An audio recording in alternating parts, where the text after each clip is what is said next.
río toda España y como dentro de unos minutos vamos a tener a una de las mejores analistas políticas, gran amiga de esta casa y una de vuestras favoritas, Rosa Díez, analizando el debate, voy a hacer, precisamente en días como hoy, un campanazo, un editorial bien corto.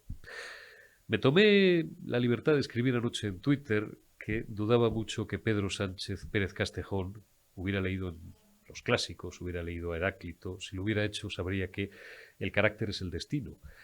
Y yo terminaba mi tuit dando las buenas noches porque anoche, además, a las 12 me retiré a descansar diciendo: figura, tu carácter es tu destino. Anoche a Pedro Sánchez Castejón le traicionó su carácter. Los que pensábamos, las cosas como son, que éramos legión, que Pedro Sánchez Castejón iba a estar marrullero, rápido, porque es un tipo rápido en el regate corto, las cosas como son, porque está mucho más acostumbrado que Alberto Núñez Feijóo a los platós, y que Feijóo, en cambio, pues se iba a limitar a empatar el partido, a no perder demasiadas plumas, porque toda la demoscopia le da una media de unos 30 escaños de ventaja, a dar la impresión de ser un líder sólido, serio, solvente, es decir, lo que necesita ahora mismo España. Nos vimos gratamente, no ya sorprendidos, superados en nuestras expectativas, cuando desde el minuto cero, desde el primer minuto, observamos que el presidente del gobierno, que últimamente no las tiene casi nunca, no tenía precisamente su mejor noche. Desde el principio su talante chulesco, faltón, agresivo, interruptor. No pasaron ni 15 minutos cuando no es que ya, perdónenme la expresión castiza, se le subiera a la chepa a su propio contrincante, es que montó por encima de los dos moderadores, entre comillas. Algún día hablaremos de Vallés, que no tuvo su mejor noche, y mucho menos doña Anita Pastor, y hasta 3 veces, hasta en 3 ocasiones fue reconvenido por Vicente Vallés, por los moderadores, sin hacer caso alguno, sencillamente porque no les escuchaba. Le decía Vallés: señor presidente, por favor, respete a su oponente, deje hablar a su oponente. Señor presidente, por favor, por tercera vez, señor presidente. No le oía, no le escuchaba. Ese es Pedro Sánchez Castejón, un tipo que no escucha a nadie, no escucha ni a los asesores a los que ha pagado para que en teoría asesoren. Claro, Feijóo, con toda la retranca gallega del mundo, parece mentira que no le haya dado tiempo a Sánchez Castejón, que es un mal perfilista del alma humana, con todo lo que piensa la gente, que teoriza acerca de su astucia, es un mal perfilista. Feijóo es mucho mejor perfilista, no le tenía tomada la medida cuando Feijóo le dijo: pues menos mal que vamos a hacer solo un debate, quería usted 6, ha necesitado 4 días para preparar un debate. Le faltó decir al vuelo de Alberto Núñez Feijóo que vamos, está naufragando usted en él desde el minuto cero. Si llegamos a mantener 6 debates, hubiera necesitado usted 24 días, no hubiera tenido campaña. Hombre, qué sentido del humor. Fue burdo, fue tosco, fue simplón, hasta en las réplicas. ¿Qué sentido del humor tiene usted, señor Feijóo? Intentando ridiculizarle. Y el otro le decía: claro que tengo sentido del humor, más del que usted se cree. Pedro Sánchez Castejón necesitaría por lo menos un verano en Galicia, y os lo dice alguien que es medio gallego, para conocer bien a un gallego. Intentar liar a un gallego, intentar enredar a un gallego. Recordad, hasta en 3, 4 ocasiones le dijo: que no me enrede usted, señor Sánchez, que no me va a enredar. Intentar enredar a un gallego listo y a un gallego con retranca, que en todas partes hay de todo, pero es física y literalmente imposible. A Feijóo no le hizo falta apenas prepararse el debate. Feijóo tiene la administración en la cabeza, ha sido presidente de una comunidad autónoma tan importante como Galicia, ha sido presidente de la Xunta de Galicia durante 4 mandatos consecutivos, con 4 mayorías absolutas. Un respeto a quien intentaba reírse de él anoche. Ha sido director general de Correos, ha sido director general del Insalud.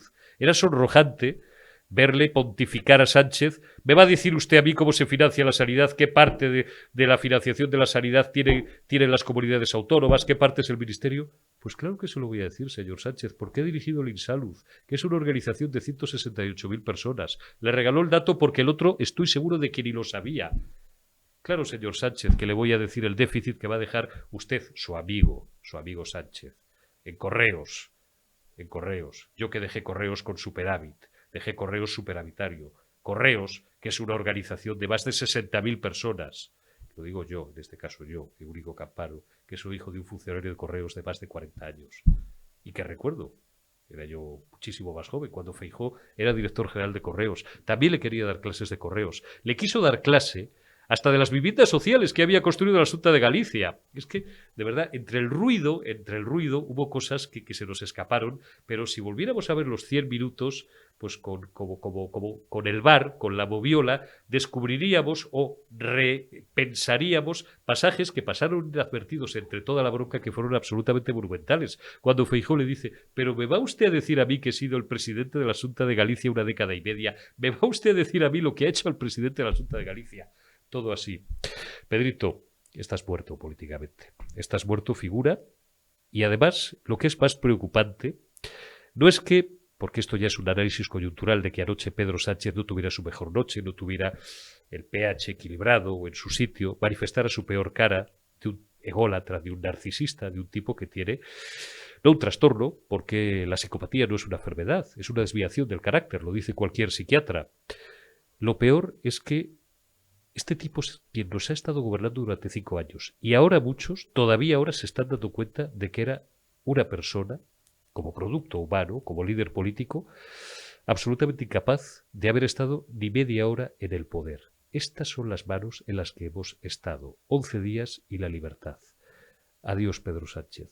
Ahora sí que ya, por si a alguien le quedaba alguna duda, estás muerto políticamente. Ahora os lo va a contar Rosa Díez. A partir del día 24, la libertad, y la tarea más urgente, aparte de la tarea de recuperar la economía y de recuperar otras muchísimas cosas, recuperar la armonía, descrispar España, descrispar la sociedad y recuperar la paz y la libertad y la calma y restallar las heridas y coser todo el daño que nos ha hecho no ya el Partido Socialista, que nos ha hecho el sanchismo y que nos ha hecho Pedro Sánchez Castejo. Arrancamos ya esta retaguardia del martes 11 de julio de 2023, el día después, bueno, ya os he hecho una exégesis larguísima en el campanazo, con lo cual no voy a reiterar ideas ya expresadas, y le voy a dar ya la palabra. Antes, por supuesto, la voy a saludar. Doña Rosa Díez, muy buen día, ¿cómo estamos? Hola, muy buenos días. Buen martes. Bueno, Rosa, qué sonrisa tenemos. No ya todos los que no le votamos a Sánchez, todos los demócratas, toda la gente de bien, todos los amantes y defensores de la Constitución, de la libertad y del Estado de Derecho, independientemente de que le vayamos a votar a Alberto Núñez Feijóo o no, hoy tenemos una sonrisa. No me diga usted por qué. Es más, me lo va a decir usted ahora. Arranca por donde quieras. Tenemos una sonrisa de oreja a oreja. Yo anoche decía, simplemente le decía a mis íntigos, os estuve castigando a 10 o 12 amigos con mensajes, no toda la noche, porque estábamos pendientes del debate, pero os decía una cosa que no es una butá ni una exageración, de verdad. Yo decía, os prometo que en 32 años y medio de profesión no había visto nunca nada igual. Una pelea tan desigual. Es que lo trituró. Lo trituró. Al final fue prisionero, el psicópata, como tú bien dices, fue prisionero de su carácter. Bueno, yo creo que realmente a mí, no sé, a lo mejor queda mal si lo digo, pero no me sorprendió demasiado el desarrollo del debate. O sea, realmente yo creo que quien esperaba cosa distinta es que no ha conocido a Sánchez, no le ha visto en funcionamiento, no quiere creer lo que la verdad y lo que los ojos y lo que la historia ha demostrado durante toda la trayectoria de este personaje. Sánchez fue ayer fiel a sí mismo. Si realmente lo único que hizo fue ser fiel a sí mismo. Y él es así. Es un soberbio, es un déspota, es un maleducado, es un narciso. Dicen que ha estado encerrado 2 días preparando el debate. Joder. Bueno, los narcisistas no escuchan a nadie. O sea, habrá estado 2 días reunido pensando maldades, pero realmente él, cuando se pone delante de una cámara, cuando se pone delante de un espejo, porque para él todo es mirarse al espejo, se muestra como es. Y entonces él estuvo ayer despótico, en fin, como digo, absolutamente irrespetuoso con la verdad y con los españoles que lo estábamos escuchando, porque es que falta la verdad, pero también nos falta el respeto a los ciudadanos, porque es que no nos respeta sencillamente. Entonces, bueno, quizá la sorpresa de la noche fue para quienes pensaban que Feijóo no iba a estar a la altura, que Feijóo se iba a dejar enredar demasiado, que Feijóo se iba a chantar, que iba a esperar que sencillamente pues las buenas formas o la verdad desmontara las mentiras de Sánchez. Y no, Feijóo pues respondió pues con aplomo, con seriedad, con argumentos. Te puedes estar más o menos de acuerdo, pero bueno, claro, es que dice, no es un debate a dos, no, es que aquello no era un debate, era un avasallamiento, un intento de avasallamiento Total. con el candidato a la presidencia del gobierno por parte de quien hoy es presidente del gobierno de España, que no es ni más ni menos que lo que ha hecho con todos los españoles desde que llegó a la presidencia del gobierno. O sea, que hizo ayer ante las cámaras de televisión lo que lleva 5 años haciendo, avasallar a todo aquel que no se muestra sumiso ante su superioridad. Porque es que, Eurico, la cuestión es esta. Estamos ante un tipo que se cree superior a los demás, que cree que merece un trato diferente que el resto de los humanos porque es un narcisista y que como no tiene empatía, pues no puede comprender, en fin, que los demás no le adoren y, por supuesto, no puede rectificar. Entonces, bueno, yo tengo... En fin, ya me lo has oído decir antes, no creo demasiado en la capacidad que tiene un debate, este o cualquiera otro de estos cara a cara que vemos, en cambiar, digamos, a en fin, una cantidad sustancial el voto de los ciudadanos. No tengo, en general pienso que no cambia mucho. Ahora, lo que cambia sí es, digamos, un poco el ánimo, ¿no? Yo creo que los debates de este tipo cambian el ánimo y hoy hay gente pues muchísimo más optimista que antes de ayer, cuando no hay motivos para ser más optimista. O sea, realmente las cosas ayer se vieron como son. Un tipo que desprecia a la oposición, que por tanto es un malísimo presidente de un gobierno democrático, y un candidato a ser la alternativa que, bueno, que lanzó un mensaje a los españoles. Oiga, ¿ustedes creen que merecen esto? Pues, en fin, ya me dirán. Claro, porque al final es verdad, dices, capacidad del debate de ayer para cambiar las cosas. Yo soy un poco pesado y un poco aburrido. Recuerdo que he vivido varios de estos. ¿Por qué? Porque me pasé 20 años en una televisión generalista y porque siendo un niño, tenía 21 años, tuve la suerte ya de caer en el equipo de edición de Manuel Campo Vidal y vivir desde dentro, desde la cocina, allí pelando patatas, como por decirlo de alguna manera, pues el primer debate entre Felipe González y José María Aznar.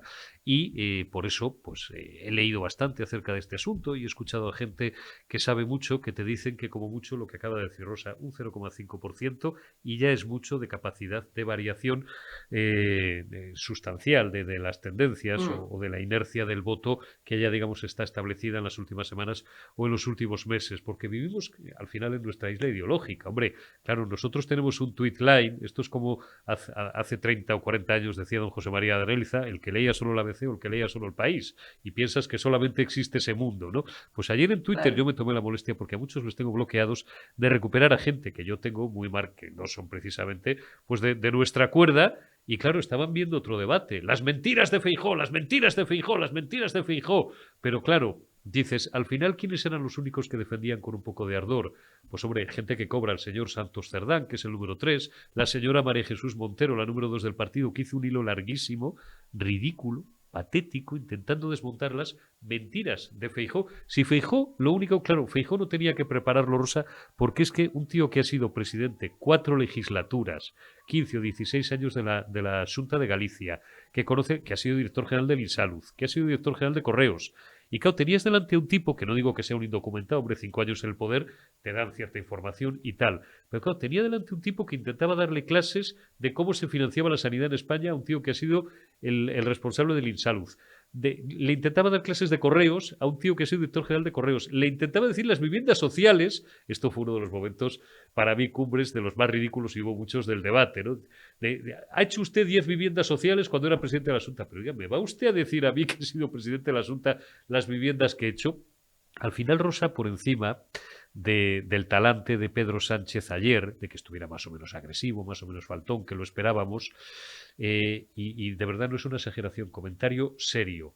Ya no en la coyuntura de anoche, que pudo tener una mala noche, pudo, bueno, pues no encontrarse en las mejores condiciones, no todo el mundo estamos igual de frescos todos los días, en el mejor sentido de la palabra, pero este tío, de verdad, no está en condiciones psicológicas, psíquicas o psiquiátricas de ser presidente ni un segundo más. Este, si tuviera el botón Ya, nuclear, lo pero pulsaba.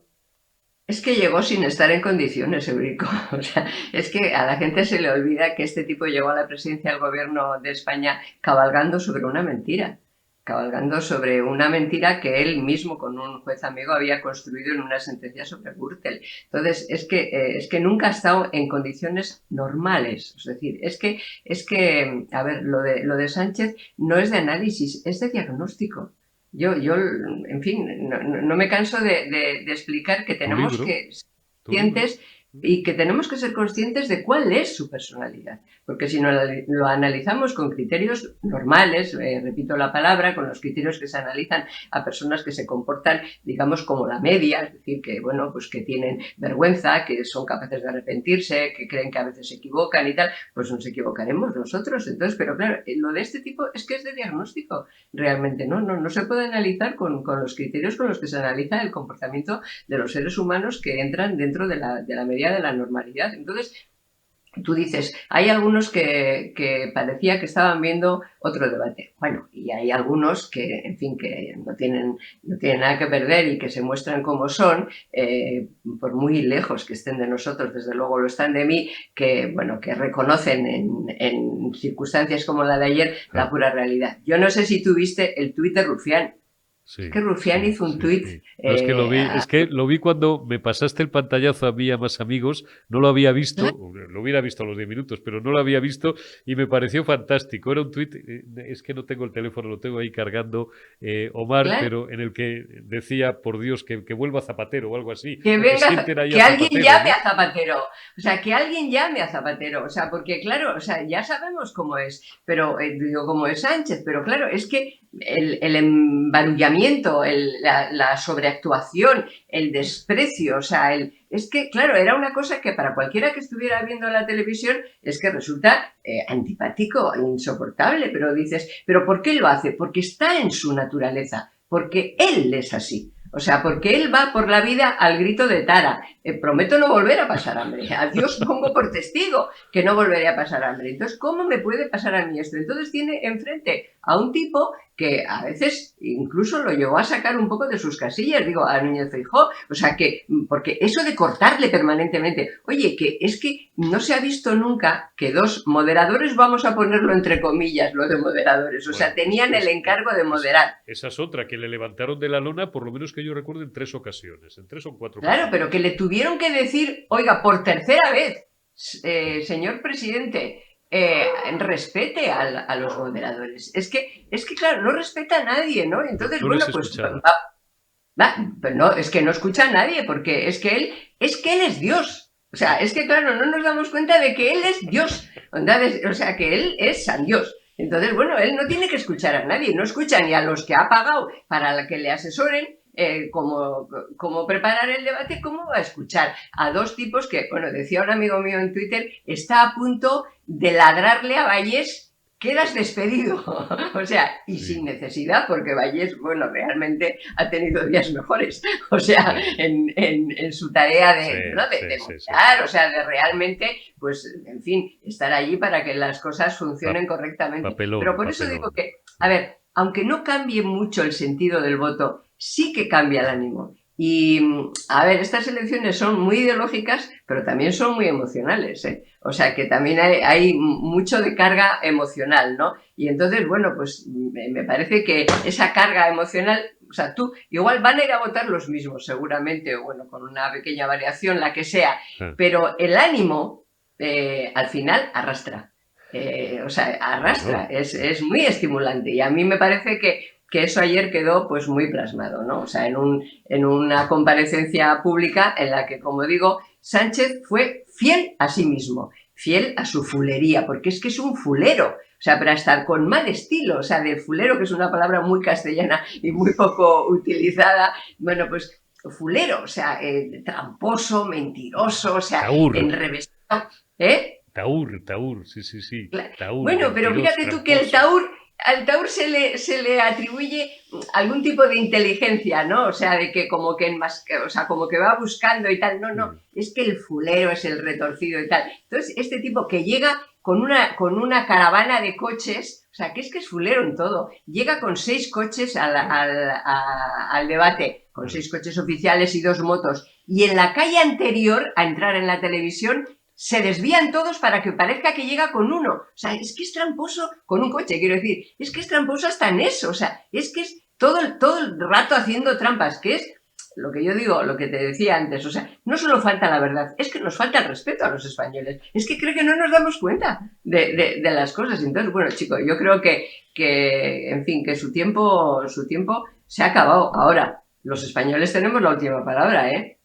O sea que estamos, en fin, tenemos derecho a exigir a los políticos, derecho, ya lo creo que sí, a que estén a la altura, pero para que estén a nuestra altura nosotros tenemos también que estar a la altura del momento histórico en el que vivimos. Vivimos un momento histórico que no es normal. Y entonces, oye, el día 23 es que hay que ir a votar. O sea, es que no podemos pensar, bueno, ya está todo resuelto. No, no, no, estará resuelto cuando metamos el voto en la urna y cuando se haga el recuento. Que, por cierto, muchísimas dificultades en correos para distribuir los votos, ¿eh? Eso me dice. Ojo, Eso me se dice. está produciendo, ¿eh?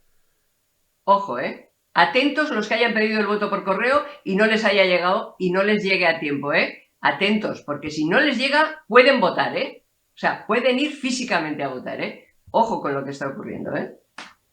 Que vaya la gente físicamente a votar, porque ¿quién me dio el dato? Si no te ha llegado... 3,5 millones de votos solicitados por correo, que es una barbaridad, es más del doble que en elecciones anteriores, claro. Es que este tipo, además, las ha puesto a finales de julio.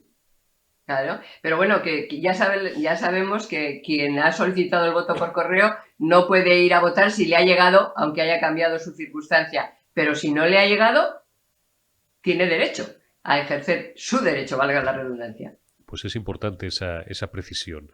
Si no os ha llegado el voto por correo, tenéis todo el derecho a personaros y de verdad, os lo decía el otro día Ramón Langa, nuestro buen amigo Ramón Langa, que en fin, el hombre, pues su mundo es otro, no es el mundo político, pero oye, cuando le traemos aquí y le preguntamos por política, el tipo dijo, yo voy a estar en la costa a 600 kilómetros, me voy a coger el coche, voy a votar en Madrid, además en pleno corazón de Madrid, en su barrio, y me voy después a coger el coche y me voy a volver otra vez a mi lugar de vacaciones. Te voy a provocar un poco, Rosa. Yo creo que la campaña se ha terminado, pero por lo que me estás diciendo, ¿tú crees que no? No. A ver, la campaña dura hasta la víspera de las elecciones. Ese día de reflexión y tal, lo quitamos, o sea, el día 22, sí. Pero hasta el 21 a las 12 de la noche dura la campaña oficial. Sí. Hasta el 23 dura la campaña. No. Que aquí que no se relaje nadie, ¿eh? O sea, que nadie se relaje, que... Hasta el rabo todo es toro, como se dice, eso es así, taurinámente hablando. Hasta el rabo todo es toro. Pues eso es. Y ahora que estamos en periodo de ciclismo, hasta que pase el coche escoba, no ha terminado la carrera. O sea que hay que seguir porque, en fin, nos jugamos muchísimo. O sea, que nadie se relaje. O sea, no. O sea, a ver, ayer Feijóo hizo lo que tenía que hacer.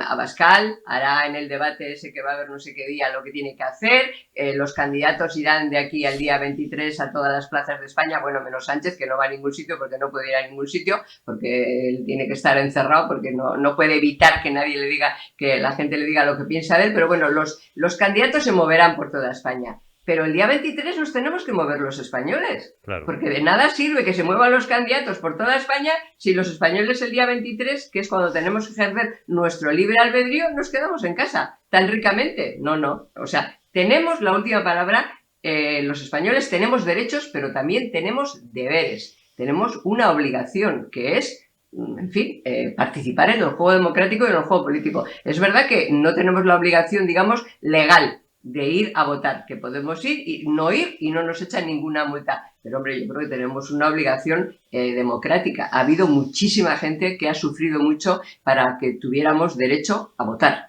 para que pudiéramos ejercerlo. Mucha gente a la que han asesinado precisamente porque nos querían quitar ese derecho, porque los socios y cómplices de Sánchez asesinaron a 857 de nuestros conciudadanos que querían evitar que triunfara la Constitución que nos convirtió en ciudadanos a los que antes éramos súbditos. O sea que tenemos derechos y tenemos que ejercerlos. Y yo por eso digo, Eurico, no se acabó la campaña. La campaña sigue para cada uno de nosotros, no digo para los candidatos, para cada uno de nosotros hasta que cumplamos con nuestra obligación. Acabas de decir ahora que ha habido mucha gente, efectivamente, no ya que ha sufrido mucho, incluso que ha perdido la vida, que ha sido asesinada para que podamos ejercer. Sí, se la han arrebatado, no la ha que perdido. debemos todos, tenemos obligación moral de ejercer para echar a este tipo y a sus secuaces. Sin ninguna duda, y esto tampoco nada que no esperáramos, pero cuando más se irritaba el personaje, cuando más se revolvía, no iba a poner una metáfora, pero me la van a interpretar mal. Y si me cortan la frase y me la descontextualizan, ya la lía. Cuando empieza por B, cuando más se revolvía y más se enrabietaba, era cuando Alberto Núñez Feijóo simplemente le sacaba a relucir sus pactos con Otegi. Como yo digo aquí en los editoriales, que tengo mucha más libertad que un político, sus amigos del ETA Mátalos. Votar a Sánchez es votar a un tipo que se va a seguir apoyando en sus amigos del ETA Mátalos. Y la frase literal, una de las varias que le propinó, nunca mejor utilizado el verbo, Alberto Núñez Feijóo es, pero si es que hasta Otegi se lo dije, porque la primera vez que se lo dije, ya estamos con Bildu, ya estamos con el Sánchez. No, oiga, pero si hasta Otegi se lo dice, has tenido una legislatura de una taza, y si volvieras, que no va a ser el caso, Pedrito, si volvieras vas a tener taza y media. Eso era lo que más le enrabietaba al personaje. Ahí es donde más yo creo que Núñez Feijóo tocaba fibra. Y sí, porque Sánchez tiene una relación en negativo con la verdad, como se decía de Josu Ternera, ¿no? Que había tenido una relación en negativo con los derechos humanos. Bueno, Sánchez tiene una relación en negativo con la verdad. Pero claro, estos dos personajes que tú has citado a Otegi, yo citaba antes a Rufián, claro, como... A ver, ellos, sí, Sánchez, en fin, tiene todo el desparpajo y toda la desinhibición de un narciso psicópata, pero es que estos otros, bueno, pues unos son favorables al golpe de Estado y lo dan, y los otros son favorables al crimen y lo cometen. Es que antes de ayer hicieron un mitin en el País Vasco, que es que teníais que ponerlo, en el que Otegi y Rufián se partían la caja riéndose de Sánchez de que ahora va diciendo que no ha pactado con nosotros. Y le recordaban todos los pactos, o sea, todo lo que... Pero se partían la caja los dos, recordándole efectivamente todos los pactos que han hecho durante todas las dos legislaturas, la primera y la segunda, que le convirtieron en presidente del gobierno de España primero a través de esa moción de censura destructiva y que después la han mantenido en el poder. Pues claro, o sea, tiene compinches, o sea, no tiene socios, tiene compinches, porque los suyos son compinches. Y entonces, bueno, pues chico, oye, pues como tiene esa relación en negativo con la verdad, pues no puede aceptar que se lo digan. Pero claro, la relación que Sánchez tiene con la mentira, ya no con la verdad, es que es patológica también. O sea, es que es una patología. Y entonces, bueno, pues el problema de un tipo que miente cada vez que abre la boca, pues es que aunque diga una verdad, no le creerá nunca nadie. ¿Qué va a pasar por la cabeza del figura cuando, y he utilizado esta metáfora en más de una ocasión y además ha sido contigo, cuando tenga que terminar de recoger las fotos del despacho, haya terminado de darle todas las voces que le da? Esto es muy zamorano, esto de, oye, no me des voces, no me grites, todos los gritos que le pega diariamente al pobre Óscar López, que creo que se oyen no desde el Arco de la Moncloa, desde la calle Princesa, esquina con Alberto Aguilera, se le oye gritarle a Óscar López, y son unos cuantos kilómetros, porque además parece que se le están cerrando las puertas en Europa. Aquí, bueno, estas informaciones pasan inadvertidas, pero todos los trenes o todos los vagones que ha intentado irse acomodando el figura, parece que le van a ir pasando de largo. ¿Qué va a hacer este tío en la vida el día después? Esto ya es por seguir cebándonos un poco con el personaje y dirá alguno, qué crueles son ustedes. No, es que le ha hecho mucho daño a España. No. Es que lleva 5 años haciendo mucho daño a España y a los españoles. Es lo mínimo que merece. Primero le tenemos que echar, ¿eh? O sea, primero vamos a ir paso a paso. Primero hay que echarlo, a él y a todos sus cómplices, ¿vale? Y después, pues, chico, a mí me da igual lo que haga. O sea, no sé cómo contarte. O sea, que haga lo que le dé la gana. O sea, tú dices, se le van cerrando todas las puertas. Bueno, es que hemos empezado por creernos todas sus mentiras también en eso. Claro. Las mentiras de su propaganda. O sea, si toda OTAN, su propaganda. Sí.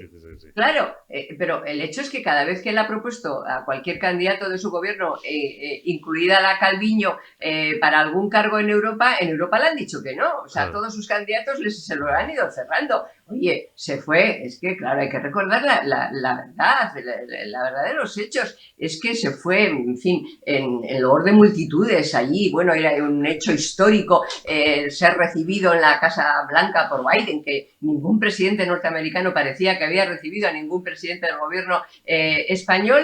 Y chico, le faltó ponerle en la caseta del perro a hacer la rueda de prensa. Bueno, no la rueda de prensa, sino esa comparecencia. O sea, ahí en el parking, con el coche que le estaba esperando para llevárselo ya y la garita de la Guardia Republicana detrás. O sea, a ver, es que esto es la verdad de Sánchez. Entonces, ¿qué va a hacer? Pues chico, que haga lo que le dé la gana, pero que nos deje en paz, o sea, que nos deje vivir, que nos deje recuperar la convivencia entre españoles, que nos deje volver a reencontrarnos, que nos deje mirar al progreso de verdad, que es el avance del país, que nos deje recuperar lo que fue el espíritu de la transición, el reencuentro entre hermanos, que nos deje cerrar las zanjas que ha levantado, que nos deje vivir, o sea, que nos deje vivir, que, en fin, que yo creo que España, los españoles, se merecen algo mejor que esto. Pues es que me acabas de abrochar la entrevista magistralmente. Sánchez, vete, no vuelvas. No creo que sea aficionado al teatro clásico ni a ninguna lectura. Tanta paz te de Dios como descanso nos dejes. Yo anoche me permití. Twitter es una red a la que le presto poco atención. ¿No? Creo que no tengo más de 9.000 followers, lo cual pues es un número bastante escaso, aunque siempre hay algún amigo que te lee, pero yo venía a escribir anoche a las 12 de la noche y luego ya me retiré porque ya había visto todo lo que tenía que ver y necesitaba descansar, que Sánchez tampoco había leído a Heráclito. El carácter es el destino. Tu carácter figura al final, es tu destino. Y no puede, como bien dice Rosa Díez, por cierto, Caudillo Sánchez lo explicas muy bien, ese carácter maquiavélico, narcisista, ese carácter completamente desviado psiquiátricamente, pues ese va a ser su destino. Que nos deje en paz, Rosa, efectivamente, y que nos deje recuperar la convivencia en paz y en libertad entre todos los españoles y restañar todas las heridas que han generado esta gente. ¿Lo conseguiremos? Claro.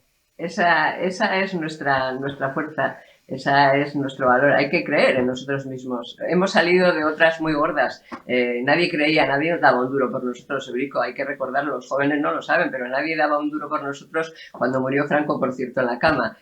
Nadie creía que íbamos a ser capaces de hacer una transición modélica, de hacer una constitución modélica hoy todavía en el mundo, o sea, de las más progresistas en el verdadero sentido de la palabra, no de izquierda, sino de progreso de país. Nadie ha dado un duro por nosotros. Y oye, lo hicimos y llegamos a Europa, y creo que lo he comentado contigo alguna vez, los primeros diputados que llegaron al Parlamento Europeo cuando se firmó la entrada de España en el Parlamento Europeo, cuando no había elecciones y fueron designados, cuando llegaron les miraban así como las vacas al tren, que se suele decir, así como raro, vienen estos del sur y tal, vienen españoles. Al cabo de unos meses les llamaban los prusianos del sur, porque llegó gente preparada, gente que sabía de lo que hablaba, gente trabajadora, gente españoles sin complejos. Bueno, pues claro que saldremos de esta. Ya lo creo que sí, porque hay que demostrar una vez más que España, nuestra nación, es mucho país y cosa grande. Cosa grande. Grande eres tu amiga. Gracias, Rosa Díez. Te envío un abrazo muy fuerte. Cuídate mucho. Igualmente. Y esperemos que a partir del 23, a las 11, a las 12 de la noche, del 23 de julio, la libertad. Ojalá. Y el trabajo, ¿eh?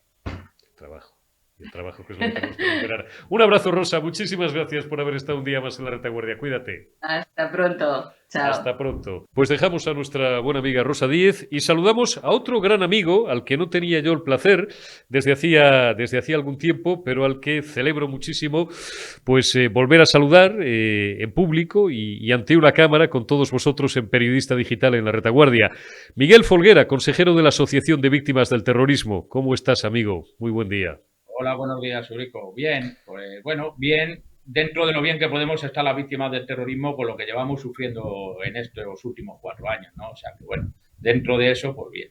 Así es. Y precisamente por ahí, mira, aunque tú y yo habíamos hablado este fin de semana y en principio para charlar sobre otro asunto, que dentro de unos minutos nuestros espectadores y nuestros amigos verán cuál es y de qué se trata, por actualidad no puedo dejar de preguntarte... Bueno, pues en fin, ¿cómo se os quedó el cuerpo después de escuchar anoche en varias ocasiones? Yo le llamo el figura, por no llamarle otra cosa, a Pedro Sánchez Castejón. Bueno, pues pedir respeto a las víctimas del terrorismo, arrojarlo a la cara de Feijóo, a un tío que gobierna o que se apoya parlamentariamente, no gobierna con gobierna, gracias y apoyado parlamentariamente en Otegi y en los de Leta Matalos. Y le pedía respeto ayer a Feijóo por las víctimas del terrorismo. Un tío que no se ha querido ni recibir en 4 años y medio. Como mínimo, Miguel, me imagino que es indignante. Cuando no, bueno, me imagino que tendréis que sentir o sentiréis rabia y con toda la razón del mundo. Pues la verdad es que es muy doloroso, ¿no? Un presidente del gobierno que no te ha recibido en 4 años, un presidente del gobierno que ha estado más preocupado por los terroristas que por las víctimas del terrorismo. Recordemos que el ministro ya hace 2 años prácticamente que no nos recibe y ya digo, un montón de enmiendas que hemos hecho a la ley 29/2011, a la ley de víctimas del terrorismo, las cuales no han sacado adelante ninguna.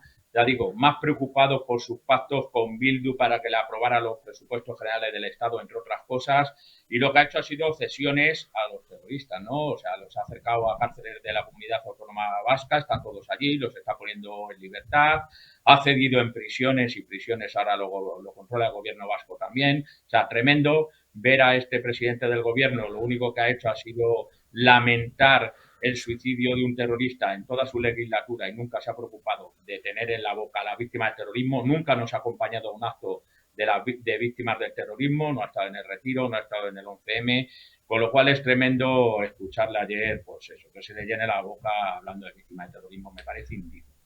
Es indigno, sobre todo un tipo que luego, sin entrar ahora en politiqueo, disculpad la palabra, pero es que es verdad, un tío que construyó el eje vertebrador de su intervención ante el líder de la oposición, de momento, ante Alberto Núñez Feijóo, en sus pactos, no pactos con Vox, que es un partido constitucional y constitucionalista, por encima de ese juego de palabras estúpido que le hicieron memorizar sus asesores y tal, un tío que se ha sentido más a gusto en compañía de terroristas, un tío que ha pactado con una gentuza que llevaba asesinos en sus listas. Un tío, como tú dices, que no ha participado en uno solo de los últimos, bueno, ni de los últimos ni de los primeros homenajes, como si le diera, este es un Zapatero bis, como si le diera Erisipela. Y ya por no hablar de, así como Felipe González, que para lo bueno y para lo malo yo creo que está en otro nivel hace muchos años, pero Zapatero que lo está dando todo y que se está jactando en las últimas semanas, que me imagino que también pues se os tendrá que quedar el cuerpo de aquella manera cuando le escucháis, vaya repaso que le pegaron Carlos Herrera el otro día y el bueno de Paco Rosell, jactarse de haber terminado con ETA. Zapatero, un tío que gobernó gracias, y es una barbaridad, pero lo repito en más de una ocasión, que gobernó gracias al asesinato de 193 inocentes. Hay que tenerla de cemento armado, por no decir otra cosa, Miguel. Bueno, yo creo que ha sido la hoja de ruta que inició Zapatero y que está cerrando Sánchez, ¿no? O sea, yo creo que todo esto lo empezó Zapatero ya con el 11M y tenía una hoja de ruta clara donde tenía que hacer una serie de cesiones que está concluyendo Sánchez, ya digo, con la cesión en todo el tema penitenciario a la Comunidad Autónoma Vasca, con el acercamiento de presos, que siempre lo que ha querido ETA, además no los quiere cerca, los quiere libres y ahora estamos viendo con los terceros grados, afortunadamente tenemos un fiscal de régimen penitenciario en la Audiencia Nacional que los está recurriendo y está intentando meterlos dentro de la cárcel otra vez. Estamos viendo cómo los terroristas no han satisfecho la responsabilidad civil que tienen con el Estado, porque el Estado es el subsidiario que ha cumplido esa responsabilidad civil con la víctima del terrorismo, y estamos viendo cómo estos salen a la calle y encima son recibidos como héroes en sus diferentes pueblos y bueno, es tremendo lo que hemos vivido estos 4 años de gobierno de Sánchez, ha sido tremendo. Y luego se indigna cuando le dicen que te vote chapote. Si es lo más suave que le podemos decir, Miguel, que te vote chapote. Aunque gracias a Dios a este paso no les van a votar ni los asesinos, fíjate lo que te digo, que son los que mejor se han sentido, con el gobierno con el que más a gusto se han sentido los asesinos y los etarras ha sido con este gobierno, más incluso yo creo que con el de Zapatero. Sí, porque ya digo, lo que ha hecho ha sido cerrar esa hoja de ruta, es llevarlos a sus casas, a cárceles próximas a sus casas y ahora irlos poniendo en libertad, ¿no? Con lo cual, hombre, son los que tienen para votarle, le ha hecho muchos logros para que ellos les voten, no para que les votemos las víctimas del terrorismo, con lo cual lo que esperamos es un cambio rápido y que esto se revierta y bueno, pues poder estar en el centro de la política las víctimas del terrorismo y no los terroristas como ha ocurrido en estos 4 últimos años. Así es, así es. El presidente de un gobierno, y vamos al asunto que tú y yo habíamos comentado este fin de semana y bueno, que yo quería abordar si quiero unos minutos, porque leía yo, ya voy al tema, en Voz Populi el pasado sábado por la noche o domingo por la mañana, un artículo que me resultó desgarrador. Ahí lo tenéis. Las colas del hambre de las víctimas del terrorismo, cuando las secuelas impiden llegar a fin de mes.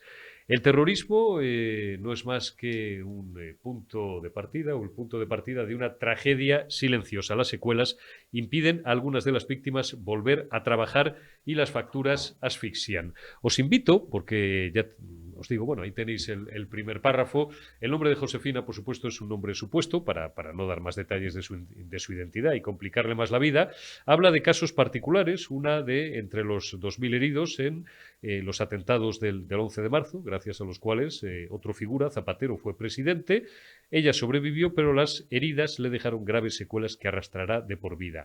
Habla Voz Populi, el compañero de Voz Populi que firma el reportaje de una tragedia silenciosa que vive en su casa, que la comparte con su pareja y un menor a su cargo. No llegan a fin de mes. No tienen dinero para llevar un plato de comida a su casa, dice el artículo, es una de las heridas menos visibles del terrorismo que en España ha sido protagonista desde hace más de medio siglo. Bueno, continúa explicando el artículo, Miguel, cómo desde la Asociación de Víctimas del Terrorismo, pues hay algunas familias, por supuesto, bueno, pues con las comprobaciones pertinentes y oportunas, pues os veis obligados a ayudar con bonos, con tarjetas mensuales para pura alimentación a todas estas personas que arrastran ya de por vida, desgraciadamente, graves secuelas físicas o psicológicas por haber sido objeto de un atentado criminal de los terroristas, de los amigos de Sánchez, de los socios parlamentarios de Sánchez, y a los que el Estado no da ningún tipo de ayuda. Esas colas del hambre de las víctimas del terrorismo que llevan, además, una doble pena y de las que no se habla, Miguel. Sí, ¿esto qué ocurre? Tú sufres un atentado terrorista, hay una serie de indemnizaciones, pero claro, el tiempo va pasando. Las secuelas están ahí a lo largo de los tiempos, tanto físicas como psicológicas. Muchas de estas personas han perdido su puesto de trabajo porque estaban de baja, se han pegado una larga temporada de baja, con lo cual han perdido su puesto de trabajo. Les cuesta mucho reincorporarse a la actividad laboral y, claro, hay que pagar las facturas. Las pensiones que tienen son irrisorias y nosotros les tenemos que ayudar, ya digo, siempre con un informe social, como tú bien decías, hay un informe social que hace una trabajadora social, donde aportan todos los gastos que tienen, todos los ingresos que tienen, cómo está formada la unidad familiar que está empadronada en ese domicilio y a partir de ahí, desgraciadamente, y digo desgraciadamente porque es muy triste que tengamos que estar ayudando a estas familias que no llegan a final de mes, que no tienen para dar de comer alimentos de primera necesidad a sus hijos. Ya digo, todo esto se hace un convenio con una empresa de alimentación que todas estas víctimas luego nos mandan los diferentes tickets para que veamos que efectivamente se ha comprado alimentos de primera necesidad y ya digo, desgraciadamente en esas estamos, ¿no? Hay que ayudarles incluso a pagar el alquiler en alguna ocasión, a pagar la luz, a pagar el agua para evitar que les desahucien, que les echen de su casa mientras que los ocupas están danzando tranquilamente por ahí en los domicilios ajenos, pues estas víctimas ven que los van a echar de su casa y ya digo, tenemos que ayudarles incluso a eso y ya digo, lo más triste es que muchos de ellos los tenemos que ir a buscar porque la vergüenza que sienten estas víctimas de tener que recibir este tipo de ayuda es muy grande. Bueno, pues ahí queda expuesto el asunto. Si tenéis curiosidad o queréis ampliar información acerca de esto, podéis consultar Voz Populi de este fin de semana. Vuélveme a poner, por favor, Omar, el pantallazo. De verdad es que el artículo lo leí y se me saltaban casi las lágrimas. Me pareció desgarrador las colas del hambre de las víctimas del terrorismo, esa doble pena, ¿no? Cuando las secuelas te impiden llegar a fin de mes porque ya es imposible que vuelvas a acceder al mercado laboral y tienes incluso ya que es tremendo, porque además la vergüenza, claro, de tener que pedir ayuda, que recurrir pues a los únicos que están ayudando a estas personas, que son las asociaciones de víctimas, en este caso la Asociación de Víctimas del Terrorismo, simplemente para llevar un plato de comida a su casa, porque el gobierno más social de la historia, estos que sacan pecho de que son el gobierno más progresista y el gobierno de los trabajadores y el gobierno de los más desfavorecidos, no hacen nada por ellos. Y no solamente no hacen nada, sino que además parece que las víctimas les dais como sarpullido, llevan años sin recibiros. y desde luego el primero de todos el figura, que como tú bien decías, quiero que quede bien tajantemente remarcado ese dato, no ha ido a un solo homenaje a las víctimas del terrorismo ni a un solo acto oficial. Miguel, un titular, por favor, un mensaje para que este ya está de salida, gracias a Dios, a ver si se va bien lejos, pero para el gobierno más antisocial que hemos padecido en la historia de España y el gobierno con el que más a gusto se han sentido los asesinos, los etarras y sus amigos, los de ETA Matanos.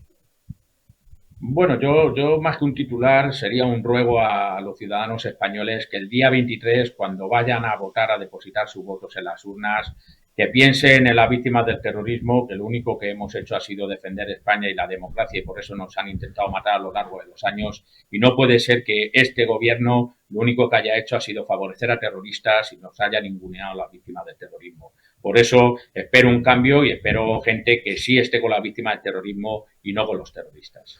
Miguel Folguera, consejero de la Asociación de Víctimas del Terrorismo, que siempre es un placer, amigo. Cuídate mucho. Dale un abrazo también a nuestra buena amiga Ángeles Pedraza. Cuidaros mucho los dos porque nos hacéis mucha falta, vosotros y vuestra lucha, para que no se olvide nunca ni se ningunee, más de lo que ya viene ocurriendo desgraciadamente en los últimos años, la voz de las víctimas del terrorismo. Un abrazo, Miguel. Muchas gracias, Eurico, por darnos vos siempre, por estar ahí, por ser un amigo. Muchas gracias, un fuerte abrazo. Pues gracias a Rosa Díez y gracias a Miguel Ángel Folguera, al bueno de Miguel Folguera, que hacía mucho que no teníamos la oportunidad de charlar ante una cámara. Miguel Folguera, consejero de la Asociación de Víctimas del Terrorismo, y gracias también a todos vosotros. Mañana miércoles, a menos que surja un imponderable, lo digo por tanto con todas las cautelas del mundo, pero que sepáis que va a estar aquí, sentado conmigo, en carne mortal, uno de los socialistas más lúcidos que yo he conocido, una de las personas de izquierdas, nunca se puede decir la que más, pero una de las personas de izquierdas a las que yo más respeto, que tiene una experiencia brutal, que ha sido ministro durante muchos años, y además nada más y nada menos que una de las carteras más delicadas, sin desmerecer ninguna otra, cual fue la cartera de Interior con Felipe González.